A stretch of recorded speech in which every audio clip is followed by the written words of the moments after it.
C'est parti, mesdames et messieurs, merci encore. Tout le monde a toujours dans les cadres solo et Mboka et voilà. Tout le monde il y a IDPS, tout le sur par rapport à l'actualité. N'engue les appelés Kalamboka, surtout l'actualité où ils ont installation. Il y a Afrique de l'Ouest, où il y a archevêque, il y a Kinshasa, où installation Salamaki.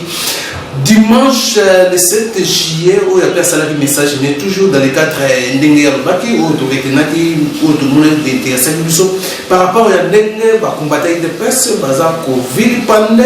Fidèle à mon on a la pression na régime ya Félix Tshisekedi et ndeko baka pour continuer azawana mission za ou mission na bango apostolique il y a quand même le peuple congolais le peuple surtout les chrétiens na joie en disant de vérité et tout donc sur la mboka ya comme combattre avec des places on peut battre na combattre par rapport il y a message na hier où la salle qui n'a stade Tata Raphaël tout ça on peut retourner dans le détail où est la signature il y a libre échange où je fais Tshisekedi a signé qui où de l'eau ça fait débat bamsous baza contre bamsous baza pour Yamo tout bête quand masolo tout bête aussi masolo c'est concernant toujours ensemble ya musique Katumbi la muka pro musique Katumbi toujours baza déjà la vision de mon chef de l'État ce qui est à condition, ce qui va publier le gouvernement,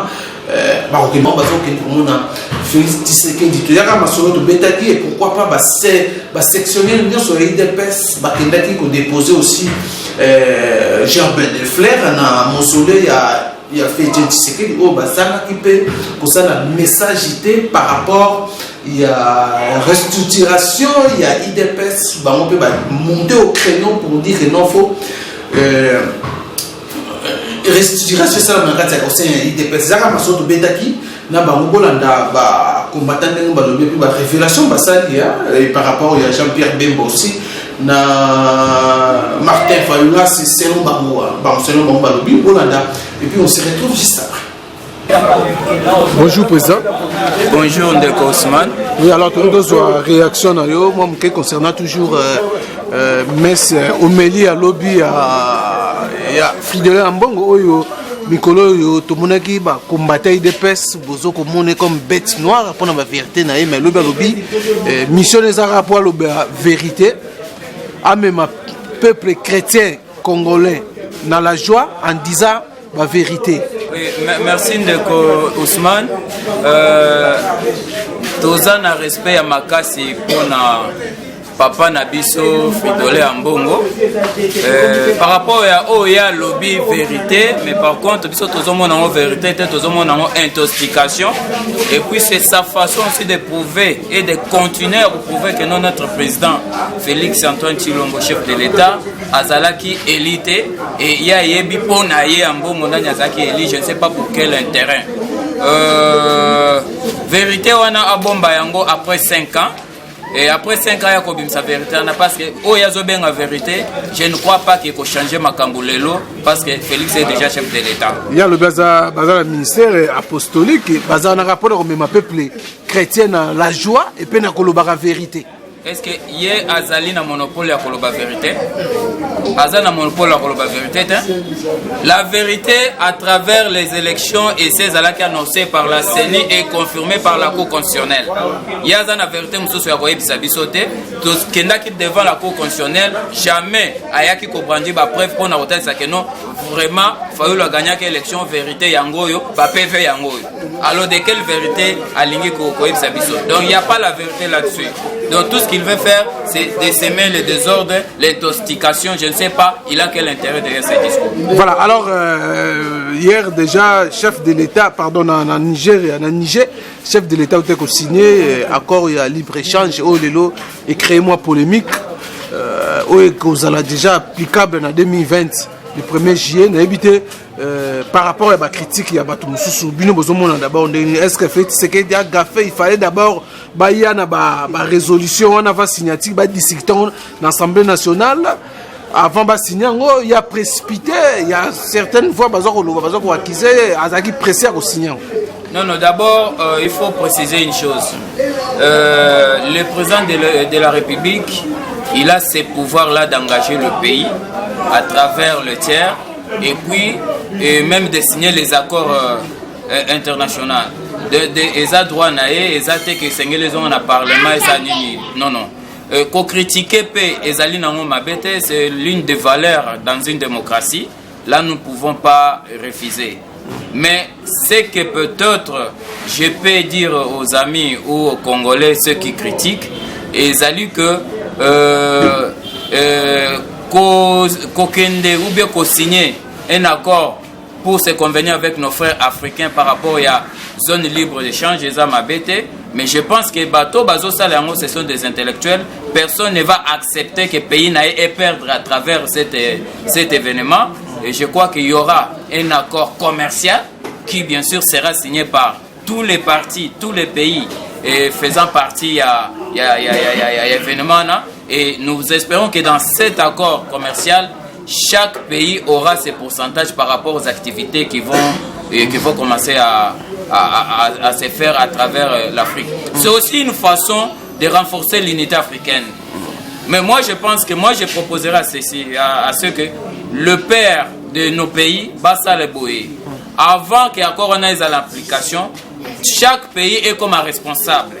C'est-à-dire, tout le monde a un système, il y a une sécurité dans le pays, pour permettre à ce que circulation et peuple pour garantir par rapport à commerce et ça calmement.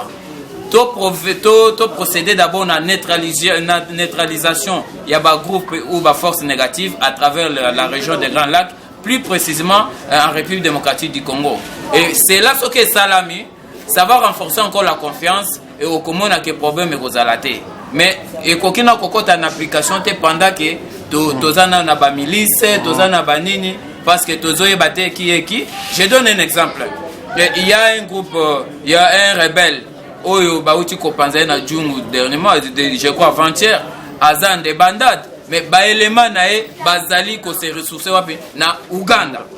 N'est-ce pas? Baza ko se ressourcer na Uganda.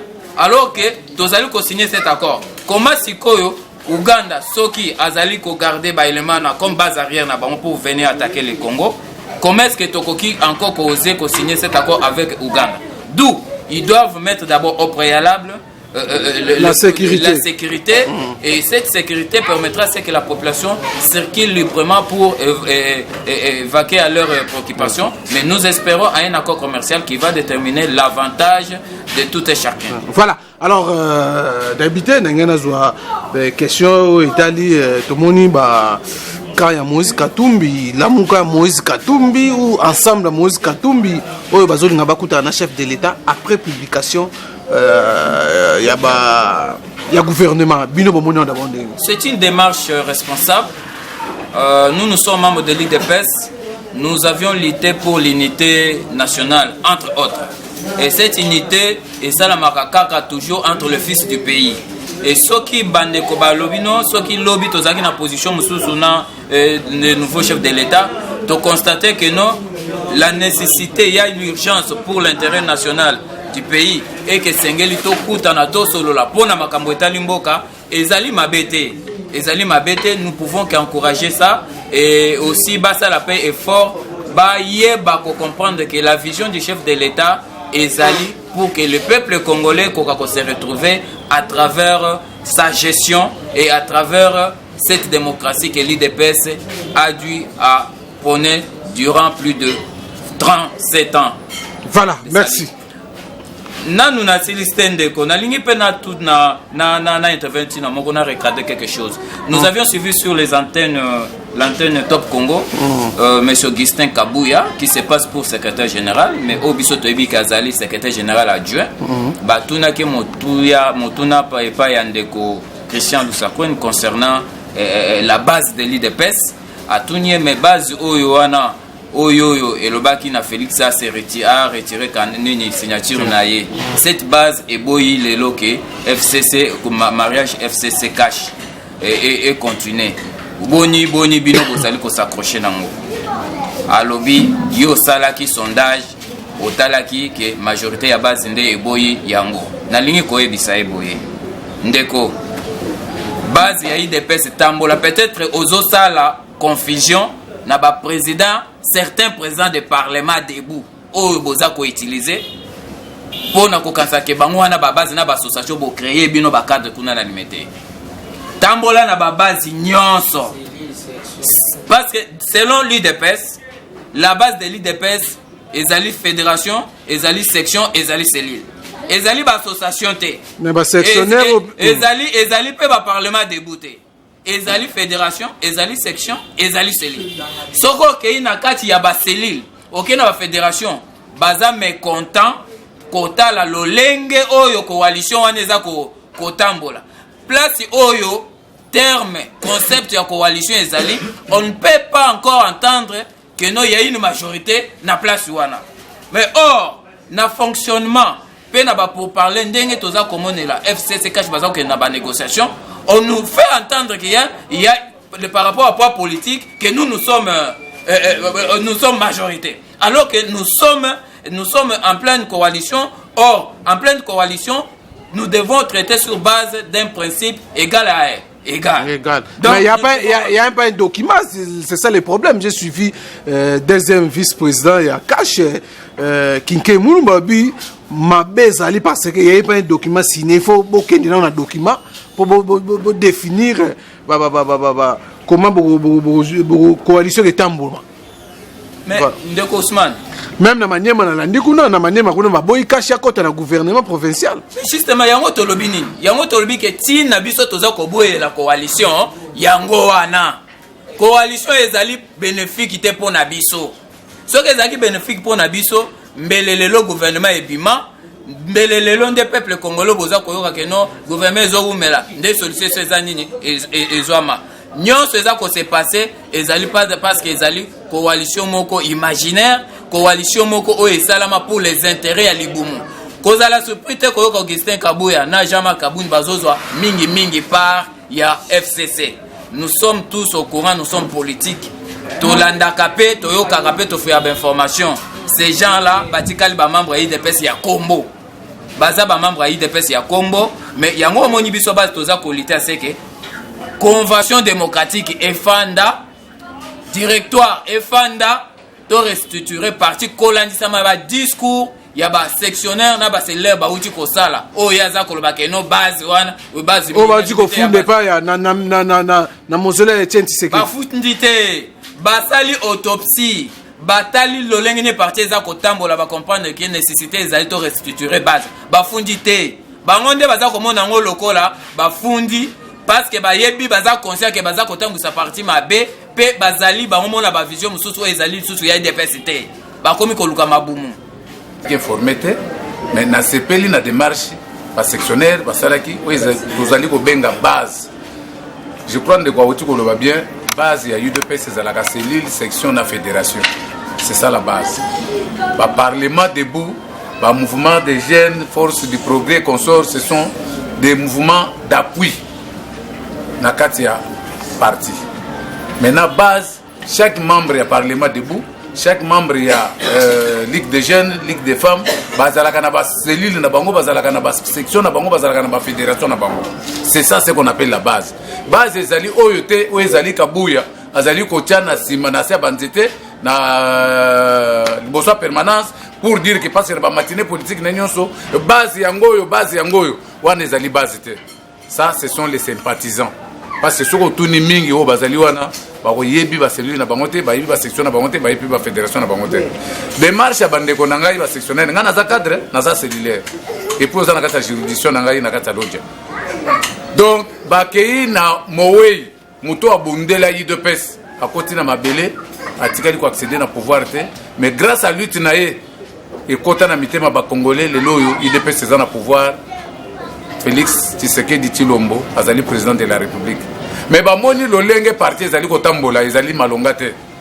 Pourquoi? Parce que ba cadre entre guillemets Augustin Kabuya qui est le secrétaire général adjoint et non secrétaire général du parti, avec Jean-Marc Kabund qui était secrétaire général du parti, aujourd'hui deuxième vice-président à l'Assemblée nationale, modèle bango azali komemela la parti ezali yangote.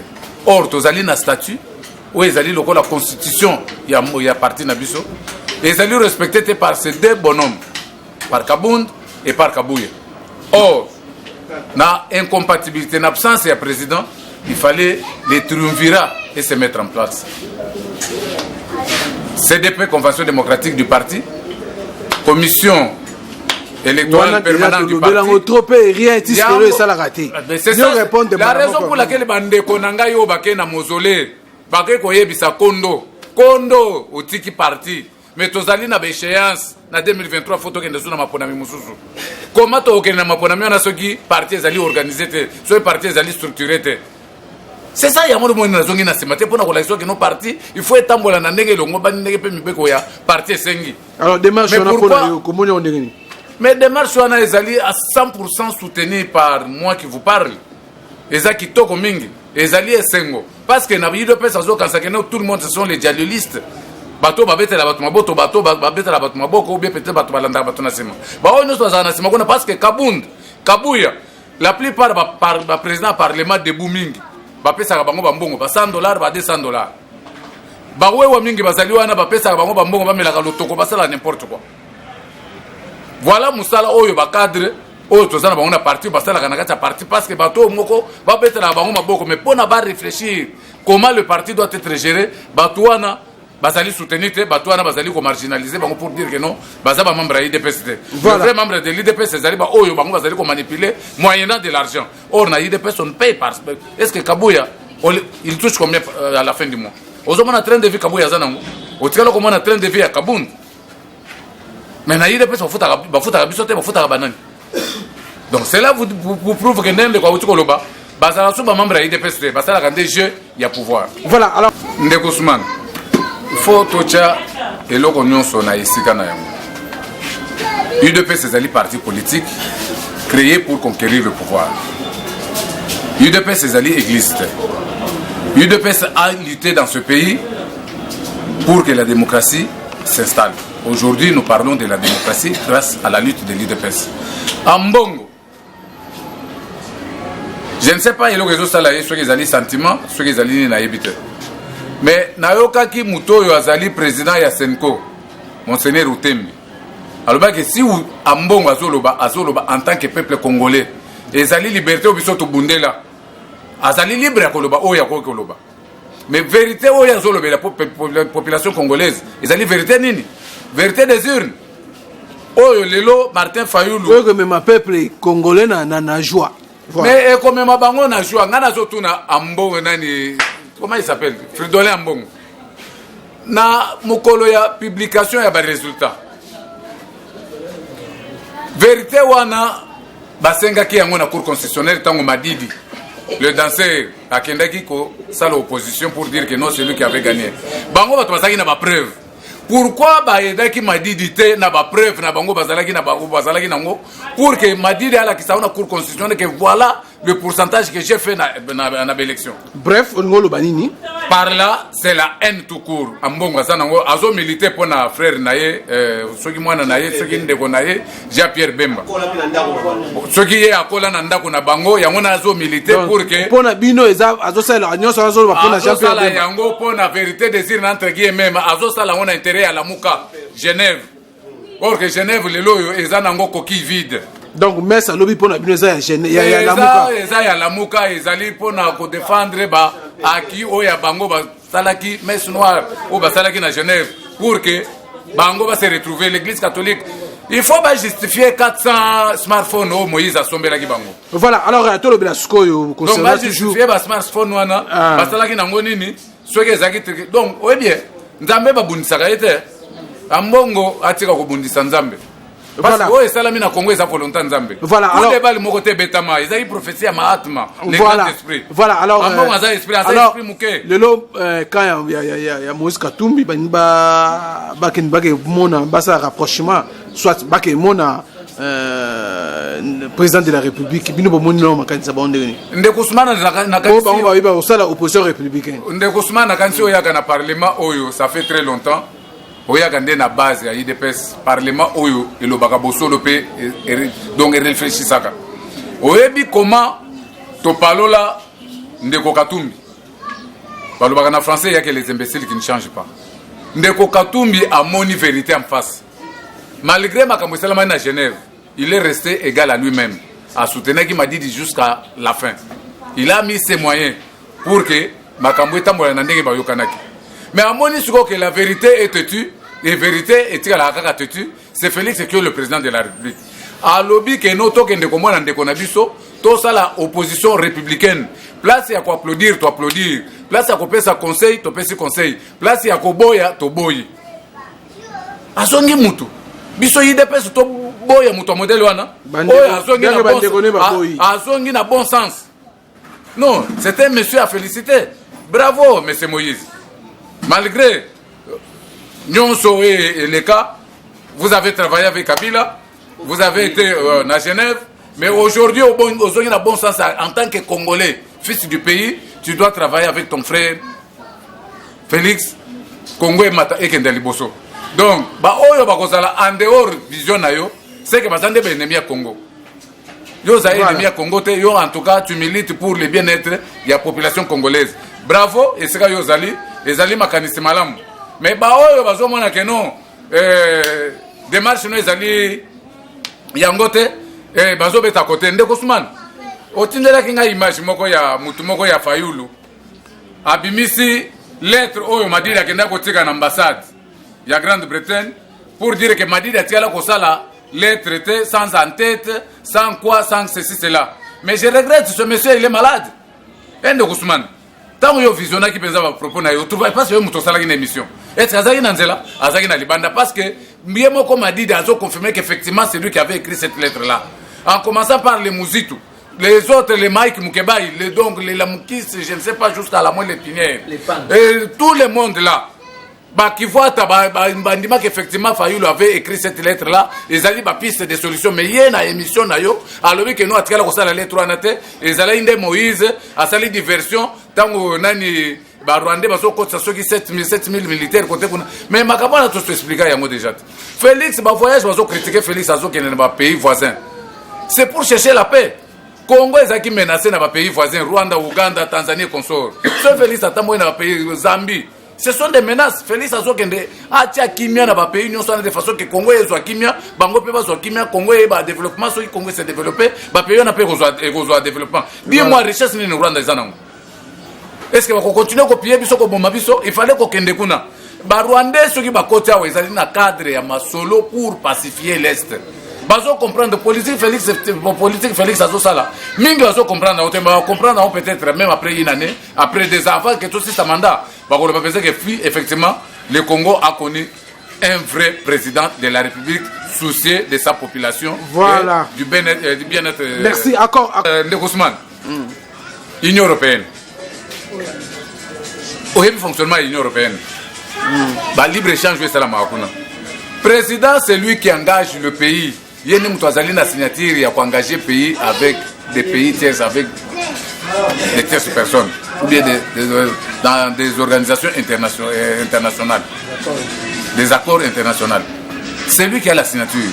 Mais n'empêche que Kozong, dans un moment, parce que Koko est en vigueur, c'est en 2020. Le gouvernement est déjà.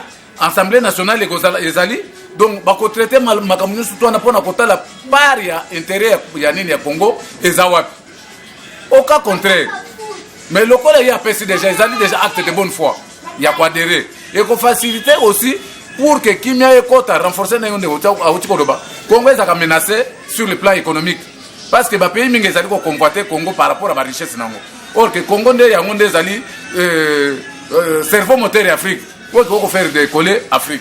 Alors tout le monde, tous ces mondes-là ont besoin de notre pays. À combien plus forte raison, président Oyazo Kamba Congo a en bon terme n'a pays voisin. Donc ils ont une très bonne chose. En tout cas, les jours à venir, on peut ça qu'il y a raison. Voilà, merci. Comment ça n'a été que Ousmane, moi na za mayele mingi. Papa na ye ara mayele. Et moi na qui rodé na diplomatie. Et diplomatie zo sala. Mingi ba obetele maboko. Ok, merci. Merci.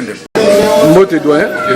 Mbote Ndeko Ousmane. Oui, alors tu nous donnes une réaction d'abord na ndenge ba sectionnaire ba kendaki kolela na mausolée à Félix Tshisekedi par rapport à la situation partie. Bino pe bozala kité, bomona makanisa ba ndenge ni. Merci ndeko Ousmane, merci bandeko ya poto. Ezali esengo mingi komona ke oyo ngai président sectionnaire Donatien Mubia Ensenda yende coordonnateur ya ba président sectionnaire nyoso. Donc basali coalition, basali autopsie, ba inventere boa, batali ke boa aza malade.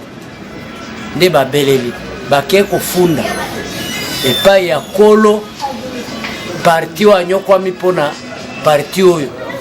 Oyo balobi vérité.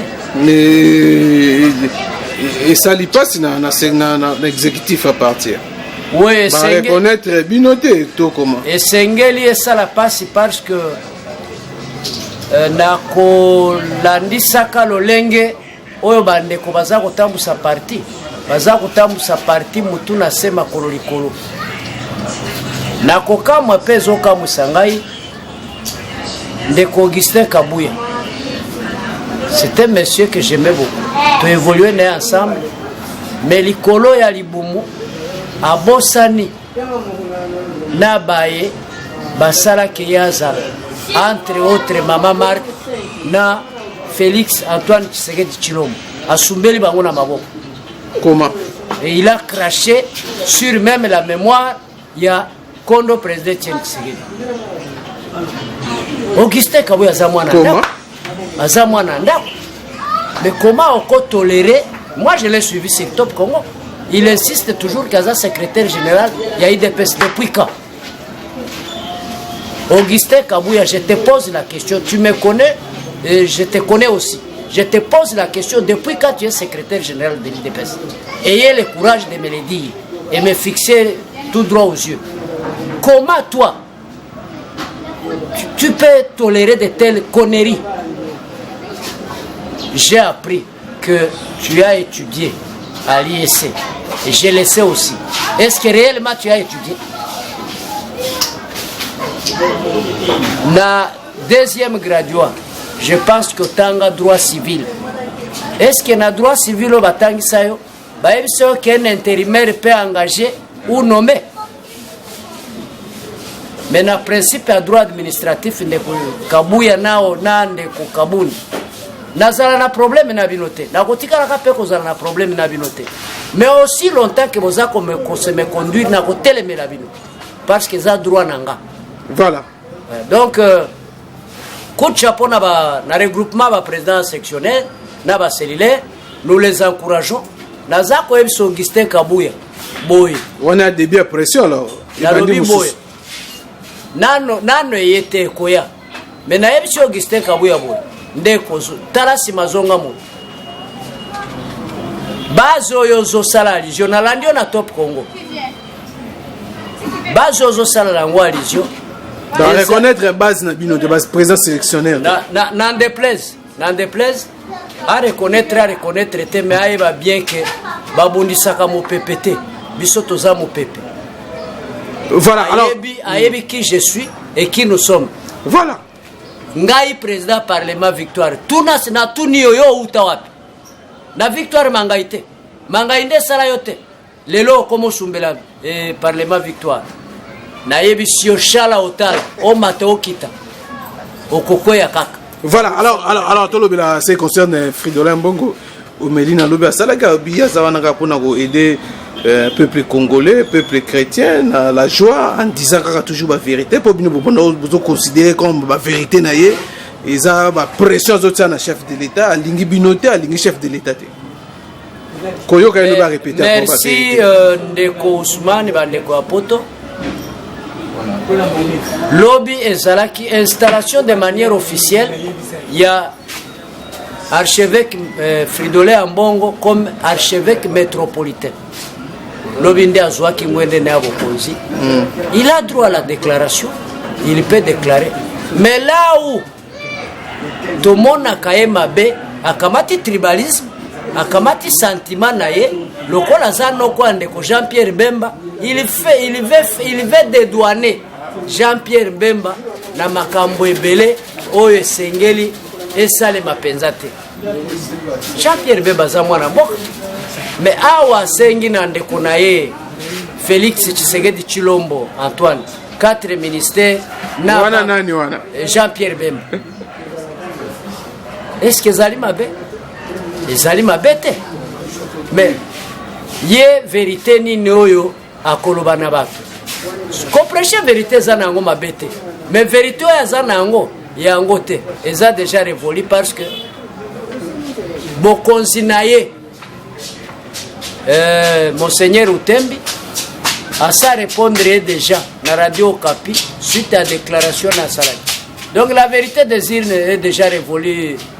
Son éminence, l'archevêque métropolitain du Congo ou du Congo. Voilà, alors réaction na yo bandeko ensemble banibamona président Félix Tshisekedi après publication du gouvernement, bien que ils aient retardé encore.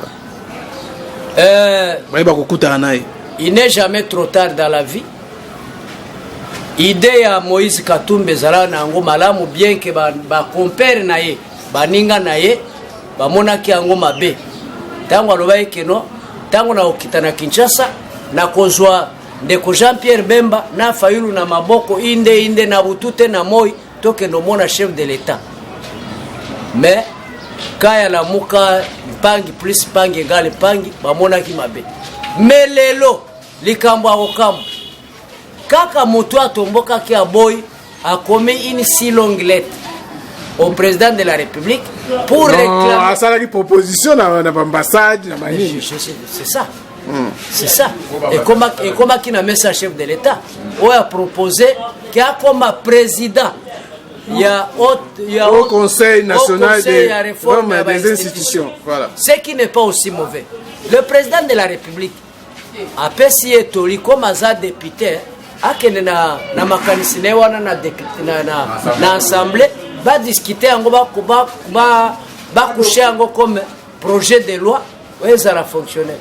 Papa, il n'y a pas crise et il n'y a plus match. Mais bazali ba bienvenue. Nous avons combattu pour restaurer l'état de droit dans la démocratie. Na kati ya démocratie, convivialité, entente, unisson, unité. Faisal. Donc eza nango mabete coup de chapeau na Moïse. Le kolotali si mozongi muto en tout cas je t'encourage sur cette voie-là et kozala malamu mingi. Ce que beaucoup senga force FCC zongi pourquoi? Mais na kosenga pe président de la République to comme na système ya liso likolo ya liso ezali te que po ba ye ono ba kutana ba partager na yo soit prudent mon frère wa manya. Voilà, alors pourquoi beaucoup de gens sont carabino sectionnaire pour un divorce FCC cash? Oui. Au moment où déjà tout le gouvernement bientôt fait bilan. Oui. Au moment même Biblia et le Bible, ce qui au moment que lisu moko ezo déranger pour ça la malamu, il faut que tu voles l'iswan. Ce qui au moment que loboko, loboko ezotinde yo na bisika mabe ya koiba kata loboko wana. Voilà. Na lingina loba nini? Mutu pe akenda kolokela biso coalition wana ye wana asazwa poste na ye akenda na parlement. Intérêt na biso na coalition wana ezali te. Comment bozo négocier? Bozali na coalition mais moko alingali ya fufu ya munene koleka baninga. Or il faut mutu na mutu ali amwa mutanda na yata moko so omoni otondi te osengi mususu. Mais bande ko FCC bango balingi kabali ya trop. Donc biso ba majorité. Ma papa, wana za majorité factice. Biso nde majorité populaire. Na informé yo boy. Na zoke bisape madame Wivini Munga. Lolengo telemeli. Ordonnance. Ordonnance ya mokonzi ya mboka. Keba. Kanisa affaire palais du peuple ndenge ba député bakima kimbangu zala na mbangwe mama Wivine. Donc biso toko sepela to vivre en coalition harmonie zala poto tambusa mboka ensemble. Mais lolengi bande kona biso bazokende yango te. Nena yango chef de l'État na conférence de presse na ye Aouti Kolomé, il faut commettre les choses au clair. Donc, comme Zalaki verbal, va coucher en gros sur papier. Dans votre coalition. Et va coucher en gros sur papier, il y aura des préalables. Quels sont ces préalables? Comme le président de la... Écoute-moi, comme le président de la République, c'est lui le garant de la nation, garant de la Constitution. C'est lui qui doit être au sommet, qui doit chapeauter les tout. Nanda kumoko na lobakango, jamais so iba soso amibali baza 40, 1000. Kibango nyoso baganga na 5h du matin. Kokorioko. Te. Moko nde aganga. Na Congo tozaka na soso ya mobali bo moko. Ba okiko zala mibale te. À défaut, c'est la dislocation pure et simple. FCC cache et moi j'appuie ça. Okay. On a kosukisa. Nazako pesa ndeko Élysée ya Hollande mbote mingi makasi. Message non azwaki. En tout cas, na sepeli mingi na ba proposition na yo. Très prochainement okomona biso na émission ndeko Soumani na mutuno tuni. Ndeko Soumani yoza mutu ya kala kati na masolo ya politika Congo. Na se bandeko na ngano so ba otolo bawa ba ososoli posa ya biso ba combattant base ezanini. Donc ba sectionnaire, ba cellulaire, ba sangani ba réfléchir pona ko bimisa parti na crise oyo batumi balé, batumi sato ba kotaki biso. Mais moko azozonga mutu. Yeli Kabundi wa Kabundi, Augustin Kabuya na Peter Kazadi. Mais Peter Kazadi lelo komi ko raisonner lokola mutu a raisonnaka. Maître Peter Kazadi totikali na batumi balé oyo ba komisi parti lokola parti moko boya ya tribu moko. Zolani. Mais tango biso base dans Bible la vraie base. Ba sectionnaire na ba cellulaire. Baké ko ça la rapport et pas il y a kolo parti copé sa rapport na ba que ayo kufa nano zo banda bacho na mabele bakoko na onoko nano kongisa ta sanza misa tuté tala makambo banda yo kenda okata mutema oyo Kabundi na Augustin Kabuya bazo sala biso baboma parti eza mawa mingi lelo Kabundi tellement Augustin Kabuya baké na siège de base. Faut mon abato bazo tokamba partout ba maîtriser nulle part statut na biso au kondo fait Tshisekedi abunda article biso comme constitution de notre parti. C'est malheureux. Succès après nos raisonnements ba cellulaire ba sectionnaire tout le monde que photo restituer parti ko zong sa parti na nzela et sengeli Kabundi Longwa na Augustin Longwa. Mais moi je profite devant votre micro pour soulever, être clair que avec Kabundi à la tête du parti et Kabuya oyo baza ko sala parti za jena balabala ba élection ezako na 2023 so bato mi balé baza kaka na parti bazo mi mabiso ba dichotomie oyo ba nienzeri na bango parti ekufi succès. Nous voulons restructurer les partis, notre parti, en commençant par Batouana Mibale Balongwa. Yango eti ndemno bosala divorce na FCC. Est-ce que problème est na FCC? Si on a des points na biso li kamba divorce na biso na FCC, banda to mandi coalition na biso. Olanda qui notre président de la République, notre président Félix Tshilombo Tshisekedi, ala qui clair devant les journalistes à France 24 na RFI. Alors bi nous faisons nous verbal. Les camboisa verbal, peut-être bon verbal, mais c'est un problème.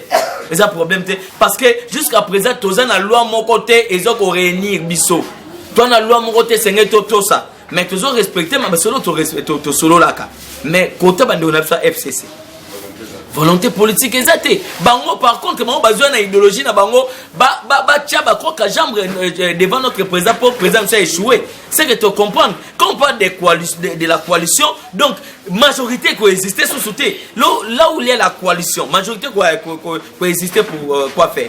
Donc tozala leader moko waza ko chapeauter coalition wana mais jusqu'à présent non ba tia makamba kucha on na mikandate. Mauvaise foi pour la biso base, la vraie base de l'IDPS, où exagérer dans la sectionnaire, dans la cellulaire, tout le monde importance au moment opportun, tokosenga audience na tokutana président na biso autorité morale à partir de Félix Antoine Chilombo pour totalisa epe pour yemde mutu azo maîtriser makambo na expliquer biso si intérêt ezalité on va dissoudre ko boma mariage na point bas même la Bible lobi ndeko nanga dans toloba loboko sozo tunu mabe kata yango soki batumi balé bazo kanate ba kota mulanzela mokote si c'est donc to yo kanate bon balingi bazo kaka nani gâteau munene biso kaka toujours mimiliser. Non, on ne peut pas continuer donc, comme ça. Par rapport à Bandengeza, Bozoyo Kanate, non, même fin juillet, c'est difficile que le gouvernement vive. Nazana secret, il y a président de la République qui était là, je me tue. Mais en livrant les choses, c'est difficile. En livrant les choses, c'est difficile. Okay. Permettez, monsieur le journaliste, quand vous voulez prendre la deuxième question, mais je voulais ajouter une chose très importante. Que quand on parle de la coalition c'est quoi d'abord? Ezali todo limbongo moke na lingala. Ezali boyokani ya batumi bale to pe ya masanga mi bale ya mangomba mi bale basangani ya kotambola nzela moko akomona même vision ya kosangisa makanisi po batombola école. Alors surtout sangani na biso masanga mi bale boy. Et c'est tout ça na mokonzo be moko. Mais wa biso baninga FCC bazo ke lobe mokonzo na makinga kati. Plus ngana benga bango bato ya EP kinga kati. Tu peux continuer te bino bwana epe kinga kati na bino boya ko imposer na lisanga ya politique mususu si ça tout le monde que so ba continuer bongo to kotambola nzela moko te po to aso na même vision te et c'est to panzana na biso. Voilà, alors dengna loba omeli ya lobby ya archevêque ya Kinshasa ezaki jour oyo ba installaki officiellement Azako loba toujours il va continuer toujours à dire la vérité pour le même peuple congolais surtout peuple congolais waza chrétien na la joie na bonheur en mboka. Merci na mutuno na bande ko zela monde ko le journaliste. Monseigneur Ambongo Fridolin wazali archevêque métropolitain ya Kinshasa. Voilà. Mais azana ba droit na ye attaque prélat alba la vérité. Même l'évangile les autres tinda ya tant que prélat alba vérité. Lokola ya dit vérité ou azako loba. Les élections salamaki awa yazala qui na vérité. Est-ce qu'à prouver qui est véritable? A Eda qui attend Martin Fayulu na ça peut pas prouver vérité. Tout le monde a été. Mais Erosa nga mawa ngana za mupé. Je suis catholique pratiquant mais à chef nanga sengana to ça. Rôle ina eza ko lobela peuple vérité. A continuer na vérité mais na vérité sincère et au téléphone du cœur conformément à la Bible. Bon, si les plans politiques, il y a le baki n'intervenir dans la radio. Mais besoin de ma vérité. Le moment où les autres pouvoir faire, tu sais que du mal à l'aise. Vérité, c'est un colba, mais à l'ongle na kati ya vérité, bas sentiment, na tribalisme, na régionalisme, na kati ya vérité sur le plan politique. Les gens m'ont rassuré qu'on côté sa sentiment. Pour plus ce toyebi, azala qui témoin, andima qui tant qu'archevêque, mbanda ka bikora à son temps, pour que témoigner pour Jean-Pierre Bemba na aïe. Attends, qui prélat naï, à quel côté témoigner pour Jean-Pierre Bemba. Et Lélo, pourquoi qu'il n'est qu'au témoigner, l'autre faut comprendre que lui il est oncle de Jean-Pierre Bemba. Et ça m'a bêté. Oui, mais ce qu'on ressent la vérité à deux poids deux mesures. Pour au côté ici sentiment tribal, cotérie tribal. En tant que prélat, là où vous savez ça, catholique qui sont. Si qu'elle a la vérité, vous devez dire la vérité. C'est votre mission prophétique. Je suis pour. Mais quand au côté ici, sentiment tribal, ou bébé c'est évangile, ou nos associés n'est traité. Vous êtes l'église au milieu du village. Vous connaissez comment on a président de la République samedi le 22. Vous solo là qui. Vous faites ma proposition. Mais comment les lots, ok, ça va déclaration, outre que ma composition est président de la République, au Boussolé le 22 samedi le 22 juin. Ok, na interview na radio Fantika Makamoussous. Est-ce que vous avez la vérité? Mon archevêque, excellence. Vous avez la vérité? De deux. Vérité, nous sommes au Koloba. Au Makambezo qui a engagé l'église. Il faut que le bango, bisoutebi porte-parole, les alliés de l'ancien chol. Dit mon archevêque ou Tembi. Si vous voyez la conférence épiscopale du Congo, c'est chaud qui est votre coordonnateur, pardon, porte-parole. Mais les lots, si vous proposez ce qu'on a engagé l'église, il y a Congo, conférence épiscopale du Congo. Vous avez comme une contradiction. C'est ça. Donc, ils ont un bon sentiment. Donc, là, côté tribal, na évangile selon la vérité tikala na vérité pour Congo kende liboso. Voilà. On a profité na micro na yo, monsieur le journaliste, pour nous saluer quand même soldats na biso bavaya soldats bavaya soldats na biso baza kosala musala malamu na este yebi este ezalaki mobulu koboma bato mais lelo 60% tolobaki basoda na bazosala musala pour pacifier este toko pesa bango lokumu te na profiter na micro pour na féliciter bango et puis ko féliciter monsieur le président de la République excellence Félix Tshilombo Tshisekedi na ba moyen permettez oh ya pesi na ba voya combattant na biso ba soldat na biso ba sala musa baza ko sala a continuer ko pesa ba moyen to ko parler développement te soki pe ezati continuer ko bunda pour na paix pour na sécurité to occuper na minwembo ko no tindi batu continuer président de la République pour soki au réussir kotia paix na Congo surtout na est développement na yo e ko ya noki et puis état de droit ko vendre voilà ko bossa na te président na sengi na yo likambu ya libumu ya bana Congo bazolela nzala tala na likambu social et surtout na septembre tolingi penza nzamba sungoza ba moyen pote classe bana ezala gratuite ndengolo ba. Alors bandeko ya Moïse Katumbi ka Moïse Katumbi bazolinga bakutana na Félix Tshisekedi na kati ya Lamuka bien que bazo yoka na te Lamuka na kati kuna mais côté Félix Tshisekedi ba côté ya pardon ya Moïse Katumbi baza prêt ya kutana na Félix Tshisekedi ce qui a publié gouvernement. Il faut comprendre que ce n'est que les imbéciles qui ne changent pas. Il faut être imbécile. Mais Ndeko Moïse, président Moïse Amazembe, ex-gouverneur à Qatar, ceux qui ont un bon sentiment. Comment ça c'est le même Moïse, Yende Moutafine, ça qui Martin Fayoul, qu'on peut ça jet, qu'on peut ça moyen, pour ça la propagande. Et les autres ont un bon sentiment. À mon place vérité Zali, place vérité archevêque Ambon Azoluka. Il y a un Moïse à mon place Zali. Pour nous avons un bon sentiment, frère n'a été. Nous voulons ça. Nous prenons la démocratie, nous prenons la bonne gouvernance et l'état des droits. Tolingi to sangana, biso to batuka bonarate. Tolingi to sangana na batunyos.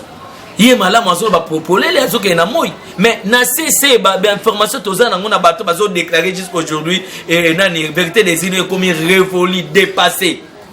Bazo sa ni na butu butu. Na butu ba ko mikandani. Et le ba commencer nga ba pesa bango esne.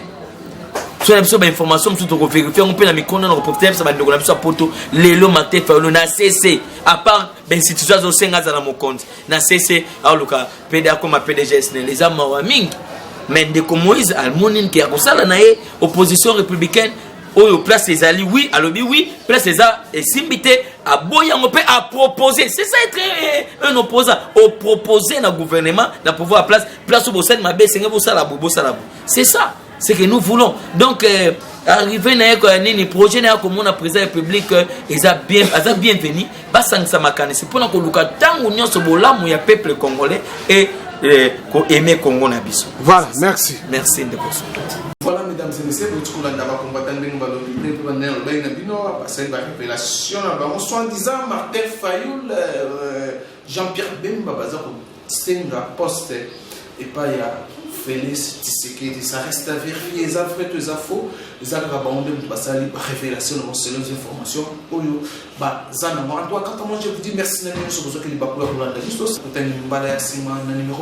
restez toujours branchés sur Voice of Congo, abonnez-vous massivement sur notre chaîne Vox Info TV pour que vous soyez à temps réel, l'actualité, et Zap Oleka. En tout cas, tout le monde, portez-vous bien, bye bye.